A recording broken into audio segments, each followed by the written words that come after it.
My name is Chris Rainier. I'm a photographer with a passion of documenting traditional cultures around the world and pristine wildernesses, those places still left on the planet where cultures live close to the land and the land hasn't been impacted by modernity. I'm a National Geographic Explorer and recently elected as a Explorers Club Fellow. So I'm so excited to be here and talk with all of you guys. Well, definitely. This is one of my favorite places to travel. Mongolia is a vast country up near the Russian Siberia. It's approximately the size of the Western United States, yet it has a small population of only 3 million people.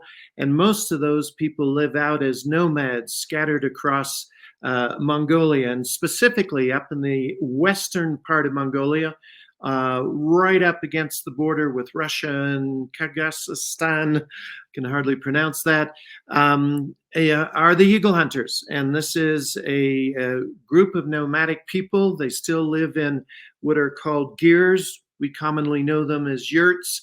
And they work very, very closely hunting with their eagles. And so they spend many, many years training their golden eagles, and they go hunting with it, and it's now going through a fantastic explosion of revitalization within the culture. Mongolia was one of the Soviet blocs, so much of the culture and religion within Mongolia was highly suppressed for so many years. And then in the 1990s, Mongolia got its independence and has been on a track of revitalizing their culture, their pride of their culture. And the epicenter of that really is with these magnificent eagle hunters with their traditional wolf furs and their horses. And they live nomadically, moving around the western area of Mongolia.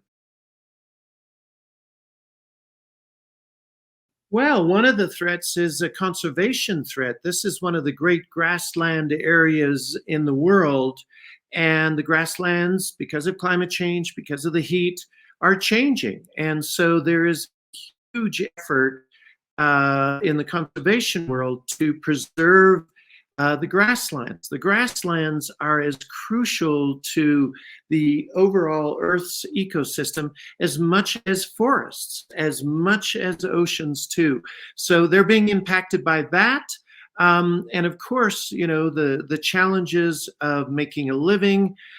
Some are forced to move to the huge Soviet-era capital called Ulaanbaatar, but many people, after a few short years there, moved back out into the country. So there's a lot of pressures. Climate issues are one of the largest ones.